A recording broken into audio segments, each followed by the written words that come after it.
ಸ್ನೇಹಿತರೆ, ಒಂದು ಸಾರಿ ನಿರ್ಧಾರವಾದ ನಮ್ಮ ಹಣೆ ಬರಹವನ್ನು ಯಾರಿಂದಲೂ ಬದಲಾಯಿಸಲು ಸಾಧ್ಯವಿಲ್ಲ ಎಂದು ಹೇಳುತ್ತಾರೆ. ಆದರೆ ಮಂತ್ರಾಲಯದಿಂದ ಕೇವಲ 240 ಕಿಲೋಮೀಟರ್ ದೂರದಲ್ಲಿರುವ ಈ ಒಂದು ಪುಣ್ಯಕ್ಷೇತ್ರಕ್ಕೆ ನೀವು ಭೇಟಿ ನೀಡಿದರೆ ನಿಮ್ಮ ಹಣೆ ಬರಹವೇ ಬದಲಾಗುತ್ತದೆ ಎಂದು ಹೇಳಲಾಗುತ್ತದೆ. ಯಾರೆಲ್ಲ ಮಂತ್ರಾಲಯಕ್ಕೆ 2 ರಿಂದ 3 ದಿನಗಳ ಪ್ಲಾನ್ ಮಾಡಬೇಕು ಅಂತ ಇದ್ದೀರೋ ಅವರಿಗೆ ಈ ವಿಡಿಯೋ ತುಂಬಾ ಹೆಲ್ಪ್ಫುಲ್ ಆಗಿರುತ್ತೆ. ಏತಕ್ಕೆ ಎಂದರೆ ಮಂತ್ರಾಲಯದ ಹತ್ತಿರದಲ್ಲೇ ಇರುವ ಹಿಂದೂಗಳ ಪುಣ್ಯಕ್ಷೇತ್ರಗಳಾದ ಒಂದು ಗಾಣಗಾಪುರ ಮತ್ತೊಂದು ಪಂಢರಾಪುರಕ್ಕೆ ಬೈ ರೋಡ್ ಹೇಗೆ ಹೋಗುವುದು ಎಂದು ಈ ವಿಡಿಯೋದಲ್ಲಿ ನಾನು ಕಂಪ್ಲೀಟ್ ಡೀಟೇಲ್ಸ್ ಕೊಡ್ತಾ ಹೋಗ್ತೀನಿ. ದಯವಿಟ್ಟು ಈ ವಿಡಿಯೋನ ಕಂಪ್ಲೀಟ್ ಆಗಿ ನೋಡಿ ಮತ್ತು ಆ ಸ್ಥಳದಲ್ಲಿರುವ ಸುತ್ತಮುತ್ತಲಿನ ಪ್ಲೇಸ್ಗಳ ಬಗ್ಗೆನೂ ಮಾಹಿತಿ ಕೊಡ್ತಾ ಹೋಗ್ತೀನಿ.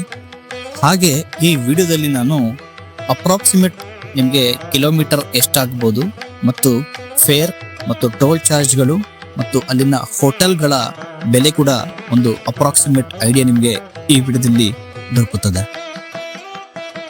ಮೈಸೂರು ನಗರದಿಂದ ಪ್ರಾರಂಭವಾಗುವ ನಮ್ಮ ಆಧ್ಯಾತ್ಮಿಕ ಯಾತ್ರೆ ಮೊದಲು ಗುರು ರಾಘವೇಂದ್ರ ಸ್ವಾಮಿಗಳ ಪವಿತ್ರ ಕ್ಷೇತ್ರವಾದ ಮಂತ್ರಾಲಯ, ಅಲ್ಲಿಂದ ದತ್ತಾತ್ರೇಯ ಸ್ವಾಮಿಗಳ ಕ್ಷೇತ್ರವಾದ ಗಾಣಗಾಪುರ, ಕೊನೆಯಲ್ಲಿ ವಿಠಲ ರುಕ್ಮಿಣಿಯ ದೇವಾಲಯವಿರುವ ಪವಿತ್ರ ಪಂಢರಾಪುರವನ್ನು ಈ ವಿಡಿಯೋದಲ್ಲಿ ಕವರ್ ಮಾಡೋಣ. ಮೈಸೂರಿಂದ ಪ್ರಾರಂಭವಾಗುವ ಈ ಪ್ರಯಾಣ ಮೊದಲು ಬೆಂಗಳೂರಿನ ರೀಚ್ ಆಗ್ತೀವಿ. ಬೆಂಗಳೂರಿಂದ ಹೈದರಾಬಾದ್ ಹೈವೇ NH44 ಮೂಲಕ ಅನಂತಪುರಂ ತಲುಪ್ತೇವೆ. ಅಲ್ಲಿಂದ ಗುತ್ತಿಯನ್ನು ರೀಚ್ ಆಗಿ ಗುತ್ತಿಯಿಂದ ಅದೋನಿ ಬೈಪಾಸ್ ಮೂಲಕ ಮಂತ್ರಾಲಯವನ್ನು ರೀಚ್ ಆಗಬಹುದು. ಈ ರೂಟು ಬೆಸ್ಟ್ ರೂಟ್ ಆಗಿರುತ್ತೆ. ಹೈವೇ ರೂಡು ಜರ್ನಿ ತುಂಬಾ ಸ್ಮೂತ್ ಆಗಿ ಸಾಗುತ್ತೆ. ನಿಮಗೆ ಮಂತ್ರಾಲಯಕ್ಕೆ 6 to 7 ಅವರ್ಸ್ ಜರ್ನಿ ಆಗಿರುತ್ತೆ. ಮಂತ್ರಾಲಯಕ್ಕೆ ನೀವು ಮಧ್ಯಾಹ್ನ 1 ಗಂಟೆ ಅಷ್ಟರಲ್ಲಿ ರೀಚ್ ಆದರೆ ರೂಮ್ಗಳನ್ನ ತಗೊಂಡು ಫ್ರೆಶ್ ಅಪ್ ಆಗಿ, ಮಠದ ರೂಮ್ ತಗೊಂಡ್ರೆ ನಿಮಗೆ 600 ರುಪೀಸ್ ಆಗುತ್ತೆ. ಪ್ರೈವೇಟ್ ರೂಮ್ ಆದರೆ ನಿಮಗೆ 1000 ರುಪೀಸ್ ಗಂಟ ಆಗುತ್ತೆ. ಫ್ರೆಶ್ ಅಪ್ ಆದ ನಂತರ ಮಂಚಾಲಮ್ಮನ ದರ್ಶನ ಮೊದಲು ಮಾಡಿ ನಂತರ ರಾಯರ ದರ್ಶನ ಮಾಡಿಕೊಂಡು ಅಲ್ಲೇ ಮಂತ್ರಾಲಯದ ಹತ್ತಿರದಲ್ಲಿರುವ ಪಂಚಮುಖಿ ಆಂಜನೇಯ ಮತ್ತು ಬಿಚ್ಚಾಲೆಗೆ ಹೋಗಿ ಬಂದು ದೇನ ರಾಯರ ಆಶೀರ್ವಾದದೊಂದಿಗೆ ಎಂಡ್ ಮಾಡಬಹುದು. ಮಂತ್ರಾಲಯದಲ್ಲಿ ಗುರು ರಾಘವೇಂದ್ರ ಸ್ವಾಮಿಗಳ ದರ್ಶನ ಪಡೆದು ನೀವು ನಿಮ್ಮ 2ನೇ ದಿನದ ಗಾಣಗಾಪುರದ ಪ್ರಯಾಣವನ್ನು ಮಂತ್ರಾಲಯದಿಂದ ರಾಯಚೂರು ಮೂಲಕ ಯಾದಗಿರಿಯನ್ನು ರೀಚ್ ಆಗಿ ಅಲ್ಲಿಂದ ಶಹಾಬಾದ್ ಮೂಲಕ ಗಾಣಗಾಪುರವನ್ನು ರೀಚ್ ಆಗಬಹುದು.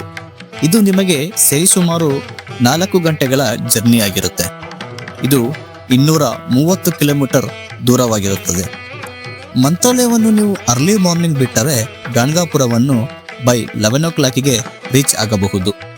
ನಂತರ ರೂಮ್ ತೆಗೆದುಕೊಂಡು ಸ್ವಲ್ಪ ರೆಸ್ಟ್ ಮಾಡಿ. ಇಲ್ಲಿ ನಿಮಗೆ ರೂಮ್ಗಳು 1200 ರುಗಳಿಗೆ ಒಳ್ಳೆ ರೂಮ್ಗಳೇ ಸಿಗುತ್ತದೆ. ಸ್ನೇಹಿತರೆ, ಗಾಣಗಾಪುರದಲ್ಲಿ ನೀವು ಮುಖ್ಯವಾಗಿ ಮಾಡಬೇಕಾದ ಕೆಲವು ಸೇವೆಗಳಿವೆ. ಅದು ನಿರ್ಗುಣ ಪಾದುಕ ಪೂಜೆ, ಮಧುಕರಿ ಮತ್ತು ಪಲ್ಲಕ್ಕಿ ಸೇವೆ. ಇದನ್ನು ನೀವು ಗಾಣಗಾಪುರದಲ್ಲಿ ಅರ್ಚಕರುಗಳು ಇರುತ್ತಾರೆ, ಅವರ ಬಳಿ ಈ ಸೇವೆಯ ಕಂಪ್ಲೀಟ್ ಪ್ಯಾಕೇಜ್ ಅನ್ನು ಮಾತನಾಡಬಹುದು. ಈ ಸೇವೆಗಳಿಗೆ ಬೇಕಾದ ಎಲ್ಲಾ ಸೌಕರ್ಯವನ್ನು ಅವರೇ ನೋಡಿಕೊಳ್ಳುತ್ತಾರೆ.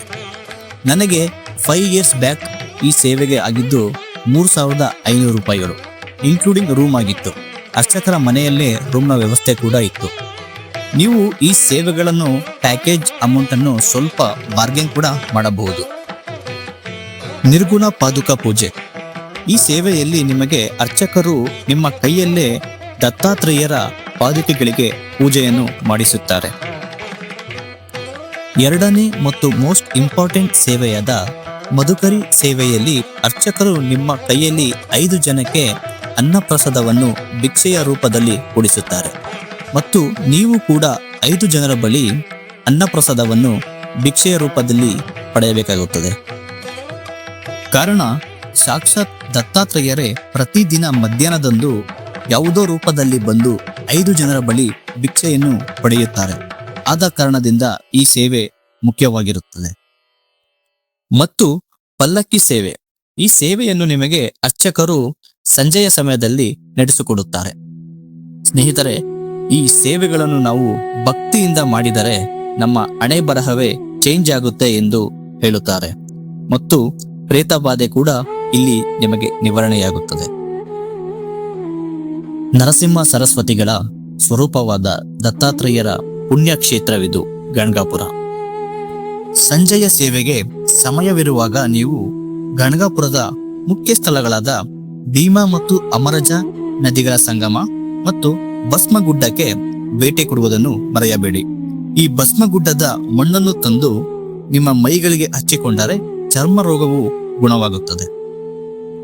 ನಂತರ ಸಂಜೆ ಸೇವೆ ಮತ್ತು ಮಹಾಮಂಗಳಾರತಿಯನ್ನು ಮಿಸ್ ಮಾಡದೆ ಅಲ್ಲಿಯ ಆಧ್ಯಾತ್ಮಿಕ ಅನುಭವವನ್ನು ಆನಂದಿಸಿ ದತ್ತಾತ್ರೇಯ ಆಶೀರ್ವಾದದೊಂದಿಗೆ ಡೇ 2ನ ಎಂಡ್ ಮಾಡಿ. ಗಣಗಾಪುರದಲ್ಲಿ ಶ್ರೀ ದತ್ತಾತ್ರೇಯ ಸ್ವಾಮಿಗಳ ದರ್ಶನ ಪಡೆದು ನಿಮ್ಮ ಪ್ರಯಾಣವನ್ನು ಮಹಾರಾಷ್ಟ್ರದ ಪ್ರಸಿದ್ಧ ಭಕ್ತ ಕ್ಷೇತ್ರ ಪಂಢರಾಪುರಕ್ಕೆ ಅರ್ಲಿ ಮಾರ್ನಿಂಗ್ ಸ್ಟಾರ್ಟ್ ಮಾಡಬಹುದು. ಇದು ನಿಮಗೆ 180 ಕಿಲೋಮೀಟರ್ ಆಗುತ್ತೆ ಮತ್ತು 3.5 ಅವರ್ ಜರ್ನಿ ಆಗಿರುತ್ತದೆ. ನೀವು ಗಣಗಾಪುರದಿಂದ ಕಲಬುರ್ಗಿಯ ಮೂಲಕ ಅಕ್ಕಲ್ಕೋಟೆಯ ಮಾರ್ಗದಿಂದ ಸೊಲ್ಲಾಪುರ ಮಾರ್ಗವಾಗಿ ಪಂಢರಾಪುರವನ್ನು ತಲುಪಬಹುದು. ಗಣಗಾಪುರದಿಂದ ಪಂಢರಾಪುರಕ್ಕೆ ಹೋಗುವ ಮಾರ್ಗದಲ್ಲಿ ಅಕ್ಕಲ್ಕೋಟೆಯಲ್ಲಿ ಸ್ವಾಮಿ ಸಮರ್ಥ ಟೆಂಪಲ್ಗೆ ವಿಸಿಟ್ ಮಾಡಿ ಸ್ವಾಮಿ ಸಮರ್ಥರ ಆಶೀರ್ವಾದವನ್ನು ಪಡೆದುಕೊಳ್ಳೋದನ್ನ ಮರಿಬೇಡಿ. ಇದು ತುಂಬಾ ಪವರ್ಫುಲ್ ಕ್ಷೇತ್ರವಾಗಿದೆ. ಸ್ವಾಮಿ ಸಮರ್ಥ ಕೂಡ ದತ್ತಾತ್ರೇಯರ ಒಂದು ಅವತಾರವಾಗಿರುತ್ತಾರೆ.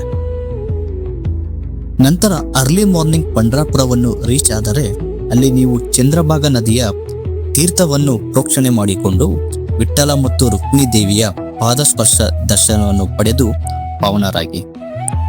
ಹೀಗೆ ನಿಮ್ಮ ಮಂತ್ರಾಲಯ, ಗಣಗಾಪುರ, ಅಕ್ಕಲ್ಕೋಟ್, ಪಂಢರಾಪುರ ಪುಣ್ಯಕ್ಷೇತ್ರಗಳ ಟ್ರಿಪ್ನ ಪ್ಲಾನ್ ಮಾಡಬಹುದು. ಒಂದು ದಿನ ಎಕ್ಸ್ಟ್ರಾ ಪ್ಲಾನ್ ಮಾಡಿಕೊಂಡರೆ ಉತ್ತಮವಾಗಿರುತ್ತದೆ. ಪಂಢರಾಪುರದಲ್ಲಿ ವಿಠ್ಠಲ ರುಕ್ಮಿಣಿ ದೇವರ ದರ್ಶನವನ್ನು ಪಡೆದು ಮೈಸೂರಿನ ಕಡೆಗೆ ನೀವು ಪಂಢರಾಪುರದಿಂದ ಸೊಲ್ಲಾಪುರ ರೋಡಿನಿಂದ ಬೆಂಗಳೂರು ಹೈವೇ ಮೂಲಕ ವಿಜಯಪುರ, ಹೊಸಪೇಟೆ, ಚಿತ್ರದುರ್ಗ, ತುಮಕೂರು, ಮದ್ದೂರು ಮೂಲಕ ಮೈಸೂರಿನ ರೀಚ್ ಆಗಬಹುದು. ಈ ಮಾರ್ಗವು ನ್ಯಾಷನಲ್ ಹೈವೇಗಳಿಂದ ಕೂಡಿದ್ದು ರಸ್ತೆಗಳು ತುಂಬಾ ಆರಾಮದಾಯಕವಾಗಿರುತ್ತದೆ. ಹೆಚ್ಚು ಆಯಾಸವೂ ಆಗುವುದಿಲ್ಲ. ಸ್ನೇಹಿತರೆ, ಇನ್ನು ಖರ್ಚುಗಳ ಅಪ್ರಾಕ್ಸಿಮೇಟ್ ಹೇಳುವುದಾದರೆ ಮೈಸೂರು ಟು ಮಂತ್ರಾಲಯ 490 ಕಿಲೋಮೀಟರ್ ಇರುತ್ತೆ. ಮಂತ್ರಾಲಯ ಟು ಗಣಗಾಪುರ 240 ಕಿಲೋಮೀಟರ್ ಆಗುತ್ತೆ. ಗಣಗಾಪುರ ಇಂದ ಪಂಢರಾಪುರಕ್ಕೆ 180 ಕಿಲೋಮೀಟರ್ ಆಗುತ್ತೆ. ನಿಮಗೆ ಈ ಒಂದು ಸೈಡು 9-10 ಕಿಲೋಮೀಟರ್ ಆಗುತ್ತದೆ. ಈ ಒಂದು ಸೈಡ್ ಪೆಟ್ರೋಲ್ ಕಾಸ್ಟ್ ನಿಮಗೆ ಅಪ್ರಾಕ್ಸಿಮೇಟ್ ಆಗಿ 6,500 ರೂಪಾಯಿ ಪೆಟ್ರೋಲ್ಗೆ ಬೇಕಾಗುತ್ತದೆ. ಹಾಗೆ ಪಂಢರಾಪುರದಿಂದ ಮೈಸೂರಿಗೆ ಡೈರೆಕ್ಟ್ ಬರೋ ಕಾರಣದಿಂದ ನಿಮಗೆ 730 ಕಿಲೋಮೀಟರ್ ಆಗುತ್ತೆ. ಅಪ್ರಾಕ್ಸಿಮೇಟ್ ಪೆಟ್ರೋಲ್ ನಿಮಗೆ 5,000 ರೂಪಾಯಿಗೆ ಬೇಕಾಗುತ್ತದೆ. ಇನ್ನು ಟೋಲ್ ನಿಮಗೆ 1,500 ರೂಪಾಯಿ ಗಂಟ ಆಗುತ್ತೆ. ಇನ್ನು ರೂಮ್ಗಳ ವಿಚಾರಕ್ಕೆ ಬಂದ್ರೆ ಅಪ್ರಾಕ್ಸಿಮೇಟ್ ಆಗಿ ನಿಮಗೆ 2,000ದಿಂದ 2,500 ರೂಪಾಯಿ ಗಂಟ ರೂಮ್ಗಳಿಗೆ ಆಗ್ಬೋದು.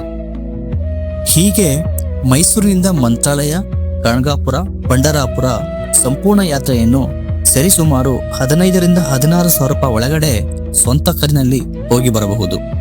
ಮತ್ತು ನಾವು ಒಂದು ಕಾರಿನಲ್ಲಿ 4ರಿಂದ 5 ಜನ ಹೋಗೋದ್ರಿಂದ ಪರ್ ಹೆಡ್ ನಿಮಗೆ 3ರಿಂದ 3,500 ರೂಪಾಯಿ ಆಗುತ್ತೆ. ಓಂ ಶ್ರೀ ರಾಘವೇಂದ್ರಾಯ ನಮಃ. ಜೈ ಗುರುದತ್ತ. ಜೈ ಶ್ರೀ ಹರಿ ವಿಠ್ಠಲ ಪಾಂಡುರಂಗ. ಈ ವಿಡಿಯೋ ನಿಮಗೆ ಉಪಯುಕ್ತವಾಗಿದ್ದರೆ ಲೈಕ್ ಮಾಡಿ, ಶೇರ್ ಮಾಡಿ ಮತ್ತು ನಮ್ಮ ಚಾನೆಲ್ನ ಸಬ್ಸ್ಕ್ರೈಬ್ ಮಾಡಿ.